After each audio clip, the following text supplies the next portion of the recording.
First at noon, we begin with a live look at Hanalei Bay, where you can see those blue skies trying to pop through all those gray clouds. A flood watch still up for Kauai until 6 tonight. Today is a first alert weather day for the Garden Isle as we keep an eye on a storm to the north that could bring the threat of flash flooding to Kauai. Meteorologist Drew Davis has the details in our first alert forecast. Drew? Aloha, Ashley. We had some rainfall yesterday over Kauai and Oahu and a few sprinkles over Maui County and Hawaii Island, but we still have that flood watch up for the Garden Isle and Niihau through this afternoon. Again, you can take a look at that storm continuing to pull off towards the west and northwest. And again, a lot of activity closer to the center of the circulation out there. The moisture from the front is continuing to push further northwestward. It's moving away from the island chain in a direction that's kind of different than what we typically see with these fronts. Typically, they move from the northwest to the southeast. This one's continuing to push off towards the northwest. A little bit quieter across the rest of the state. You can see over Oahu, it's been a little bit dry over the last hour or so. But over on Kauai, we're not seeing the full picture there. The Kauai radar is down. We're still seeing the imagery right here. This is actually from the Molokai radar, so we're seeing the tops of the clouds on the radar scan, but a lot of clouds over there indicating we're still seeing some rainfall. Quiet over Maui County, and some showers could be moving into Hawaii Island. I'll give you the details on that coming up. Thank you, Drew. To Maui now for an update on that brush fire in Paia. MFD officials tell us they've made progress overnight, and it's now 90% contained. It's burned about 380 acres since it started Tuesday afternoon. No evacuations are in place, but Paia Elementary School is closed for a third straight day. Baldwin Avenue is open, and officials are urging drivers to slow down as firefighters continue working.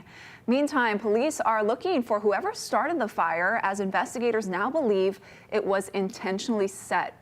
Flames sparked in two different locations about 300 feet apart along the upper portion of Holomua Road on Tuesday. Well, President Trump called former FBI Director James Comey a dirty cop after Comey was indicted by Trump's hand-picked U.S. attorney. And he says more indictments could be coming. Erica Brown has more from the White House. President Trump celebrated the Justice Department's indictment of former FBI Director James Comey. It's a major escalation in Trump's push to prosecute his critics. But the president insists these charges are not retribution. It's about justice, really. It's not revenge. It's about justice. It's also about the fact that you can't let this go on. They are sick, radical left people, and they can't get away with it. Comey is set to be arraigned next month on one count of obstruction of a congressional proceeding and one count of making false statements related to his 2020 Senate testimony when he denied authorizing leaking information to the media. I have great confidence in the federal judicial system, and I'm innocent. So let's have a trial and keep the faith. This indictment comes days after President Trump publicly urged his Attorney General Pam Bondi to target Comey and other political opponents, including New York Attorney General Letitia James and Democratic Senator Adam Schiff. They weaponized the Justice Department like nobody in history. What they've done is terrible. And so I hope there are others, because you can't let this happen to a country. The former top prosecutor in the Eastern District of Virginia declined to prosecute Comey and was replaced by Trump's former personal attorney and White House aide, Lindsay Halligan, who secured an indictment. American prosecutors, federal prosecutors, the DOJ is supposed to be an independent, apolitical body. That's essential to preserve democratic values, precisely for the reasons we see playing out right here. Democratic lawmakers have sharply criticized the charges as an abuse of power. Erica Brown, CBS News, the White House. Meanwhile, time is running out for Congress to avert a partial shutdown of the federal government. Lawmakers need to pass a short-term spending bill by October 1st to keep the government running. Democrats insist the measure must reverse cuts to Medicaid and extend health insurance subsidies under the Affordable Care Act. Democratic leaders criticize President Trump for leaving Washington with that deadline looming. Donald Trump, get back to Washington, D.C.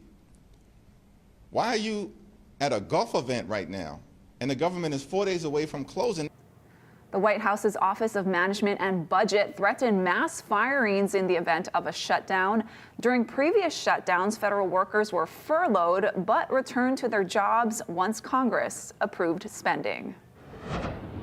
Back here at home, Honolulu police are looking for the driver in a hit and run that seriously injured a moped rider on South King Street yesterday afternoon. Police say a 42-year-old woman was thrown from her moped after it was sideswiped by a vehicle attempting to change lanes near the Alapai intersection. She was taken to the hospital in serious condition, but the driver of the vehicle never stopped to help. Police say the woman was wearing a helmet. Any witnesses are asked to contact police.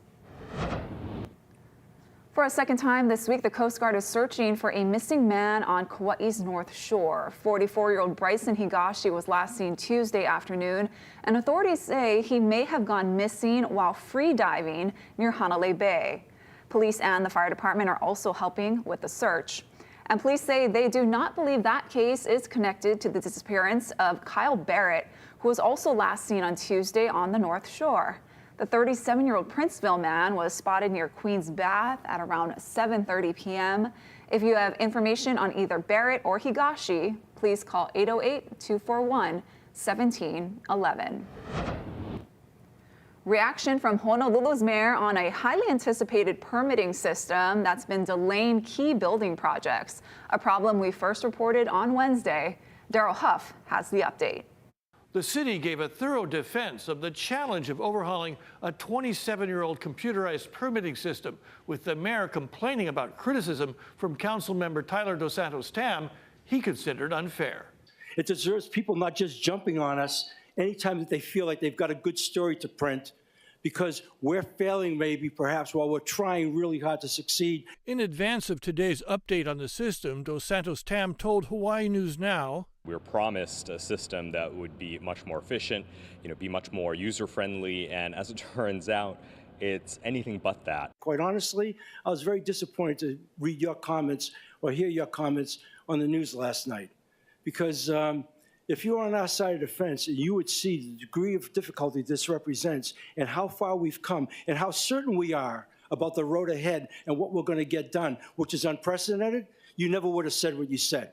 But the department director, Donna Puna, acknowledged expected and unexpected challenges after the mainland software vendor Spiridion gave the green light to go live on August 4th. Some of that information was jumbled up or missing, and that was certainly jarring. There's only so much you can do before you turn it on, and then you see some of the issues, and I think that's natural. I know that the mayor objected to my comments in Hawaii News Now, but exactly what I said was, were there things that were missed in terms of working with the vendor? And it seems like there were some of these things. So that's what I'm trying to get at.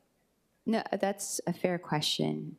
Thank you for acknowledging that that's a fair question. Spiridion is now helping to fix data, do more training of staff and customers, but also had to bring in new staff when a key Spiridion employee, for some reason, left the project. It just seems strange when we're at this launch to have a whole new team. It would have been smoother if that person were still around. But Director Apuna also reported progress since the last update, with 3,500 permits and 3,500 applicants in the system. They're going to extend until all of the, bugs, everything is worked out. The department director said they don't plan to pay the vendor any more money despite its extra work, because the city was relying on the company to make things go smoothly. Daryl Huff, Hawaii News Now. Thank you, Daryl. We're one step closer to seeing the demolition of Aloha Stadium. The new Aloha Stadium Entertainment District team has reached agreements with developer Aloha Halava District Partners to authorize the dismantling of the existing stadium structure. Demolition on the 50-year-old structure is on track to begin in the coming weeks and is expected to last about 10 months. Construction for the new 22,500-seat stadium is slated to last 2.5 years, with the grand opening projected for March of 2029. The state has approved an immediate one-year ban on all shipments of plants, gravel, and other gardening materials to Molokai. The Board of Agriculture and Biosecurity took action in response to a community-led petition to protect the last island that is still free of the invasive coconut rhinoceros beetle. No CRB host materials will be allowed into Molokai. That includes plants, soil, compost, wood or tree chips, mulch, and construction materials such as gravel and erosion control socks. Fines range from $100 to $10,000. Cut flowers and foliage, including Christmas trees, are exempt. Those trees are going to be inspected on Oahu and then are going to be placed back into sealed shipping containers and shipped to Molokai. There are going to be some unhappy people, but at the same time, it's a protection that has been failing on the part of the state for 12 years and all of the resources that they've had, not to accuse anyone, but that's basically they've had it in their courts, and we now have an opportunity to be able to take this in our own way of approach. You can report CRB sightings to the pest hotline at the number on your screen or visit crbhawaii.org. For the third time in 2 weeks, a mass killing of seabirds has been discovered on Kauai. On Monday, about 125 wedge-tailed shearwaters were found mangled and strewn across Ninini Point. Wildlife officials believe feral cats are responsible. You can see absolute carnage. I don't think I've seen anything like this for quite a while. Last week, 11 shearwaters along the Mahaulepu Heritage Trail were also found dead. And before that, 40 endangered newel shearwaters were found dead near Allerton Beach. Experts are urging pet owners to keep their dogs leashed, their cats indoors, and spay and neuter their animals. To report birds in distress, you can call DLNR's hotline at 808-973-9778. Ahead on This Is Now, as scams become more sophisticated, the Secret Service warns kupuna to stop being so trusting. Plus, the city puts out a call for a new leader of the Ocean Safety Department. We'll tell you how much it pays.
Welcome back. The city is now accepting applications for a new chief of the Honolulu Ocean Safety Department. Applicants must have lived in Hawaii for at least 1 year and have at least 5 years of experience in ocean safety. The chief will oversee more than 300 employees. The job pays about $200,000 a year.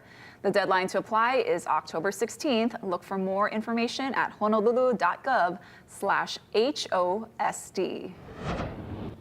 Well, fear and urgency are weapons used by scammers, and it's no coincidence they target the elderly. Ben Gutierrez has new insight from a Secret Service agent and a researcher who are helping families protect themselves. Cybercrimes against kupuna have always been with us, but now they're being increasingly targeted by a more bewildering array of scams. So they either don't want to cooperate, they don't want to be embarrassed about it, they want to just move on with their life and eat the loss. At a town hall in Aiea, U.S. Secret Service agent Sharice Richards warned kupuna not to fall for scams the way her own mom did. This fear tactic of saying Costco membership expiring, my mom's probably thinking, oh, Sharice can't pay, so I gotta pay. I gotta make sure our thing doesn't expire. Oh, okay, I paid. And you know what? They let me pay for a lifetime for $500 to be a member at Costco. And she'll do that. It's not just fear alone. Scammers may also be taking advantage of diminished brain health in some seniors. Miss paying bills on time. They might end up making purchases that they don't normally make. They might be giving away large sums of money to strangers or charities that they've never done before. Researcher Duke Hahn says signs of poor financial decisions in older age may be an early indicator of dementia. But it could also be a sign that they are falling prey to a new scam spreading since January, telling kupuna to take out $20,000 and convert it to cryptocurrency. It's basically somebody calling you and telling you, oh my goodness, do not trust your family, do not call. Your family is stealing from you and you need to protect your money. The only way that you're going to be able to protect your money is to switch it to digital currency. Some in the audience have been victimized in other ways, including Larry Verrey, whose credit card information was hacked on Amazon. He quickly took steps to protect himself. 48 hours later, I get my new gold card in the mail. So I go ahead and I log it in, put it in. I've changed all my passwords, email, Amazon, the American Express. I said, I should be good now. 2 hours later, more gift cards are being produced with my new credit card. The second time around, Verrey says he strengthened his verification process. And it lets me know on my phone, it's asking me, did you make this purchase? And I can say no and all that. That's one way. Agent Richards also recommends using Apple Pay or Google Pay because of their encryption. And always be cautious. Ben Gutierrez, Hawaii News Now. And stick around, coming up after the break. More info on the flood watch. The details for this on the weekend forecast coming up.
First Alert Weather with Drew Davis. All right, well, happy Aloha Friday, everybody. Again, we are tracking that flood watch that we have up on Kauai and Ni'ihau that's going to continue throughout this afternoon. It may even get pulled down early by the National Weather Service if the front continues moving off towards the northwest. You can see in our First Alert Futurecast going forward over the next several hours, the front is continuing to be stalled over Kauai. So as we're going into this afternoon and beyond, this is around 3 p.m. today, you're still seeing some rainfall over the Garden Isle and some showers just to the south of the island, which may creep up a little bit further northward as we're going in early Saturday morning. A few showers possible tomorrow afternoon due to the lighter winds, but we're going to be drying out significantly across the state compared to what we were seeing yesterday and today over on Kauai. And then again, trade wind showers are expected to return as we're going into the beginning of next week. Our winds outside right now, overall southeasterly flow, southeasterly winds around 12 miles per hour in town. Northerly winds over in Kahului around 15 miles per hour out there. And you can see in our First Alert windcast as we're going forward, the trade winds are expected to return as we're going into the beginning of this weekend and next week. So as we're going into Saturday evening, you're seeing between 10 to 15 mile per hour trades. And then trades are a little bit gustier as we're going into Sunday afternoon and Monday afternoon as well. Our First Alert radar and satellite, you can see the storm right there. There's the center of the circulation. You're seeing the convection actually get a little bit weaker out there, starting to see some sun poke through in the center of the storm. All of the moisture right now is over on Kauai. Really not seeing a ton of rainfall out there. Still could see some showers moving up from the south today, so we've got to watch the radar pretty closely, but it's not going to be a ton of rainfall. It's not going to be a washout for us. A few sprinkles out there moving in from the south over on Kauai. Again, the radar is down. This is kind of a difficult situation for us in the First Alert Weather Center. We're really not seeing the full picture out there. We're seeing the tops of the clouds from the Molokai radar, but the clouds out on the satellite indicating that we're still seeing some rainfall out there. Maui County relatively dry, and over on Hawaii Island we're tracking the cell that's off to the southwest of Kailua Kona that's going to continue moving up towards the Kona coast of the island, so some rainfall possible for the Big Island over the next couple of hours. Again, it's not going to be a complete washout, but we need the rainfall over there, especially with how bad the drought is. Our surf and shoreline forecast, north and east facing shores are dropping for Friday afternoon. West facing shores and south facing shores pretty steady, and a swell pulse is due tonight on south facing shores. You can see that playing out in our swell forecast going forward. Again, we've got a northwest swell that's moving in over the weekend as well. And as we're looking into next week, another northwest swell is going to be moving in alongside a weaker east swell. Again, out in the eastern Pacific, it's still hurricane season. Hurricane Narda is a category 1 out there. Not going to be impacting us. It's just a reminder that we've got to be prepared all season long. Our 7-day forecast again today is still a First Alert weather day. We will likely take down that First Alert weather day if the flood watch ends, and then typical trade wind weather as we're going into the beginning of next week. Sounds good, Drew. Thank you. Still to come, the Aloha Festival's floral parade will take over Waikiki this weekend. Casey Lund has the details in 2 minutes.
right, time for some good news now. Thousands will flock to Waikiki this weekend for the capstone event of the Aloha Festivals. From marching bands to hula halau, the annual floral parade will showcase Hawaiian traditions and community spirit. Casey Lund has a preview. Aloha from the Hawaii Convention Center. Those road closures beginning around 8:30. Kauai are going to be shut down. The parade begins at 9, and a lot of floats. The finishing touches being put on them today and early tomorrow morning. Probably overnight. I want to introduce you to the ladies from Halau Hula Napuakea o Ko'olau Poko. We have Kumuhula Kaimi Kohler as well as Pikake Castro. Ladies, thank you for being with us today.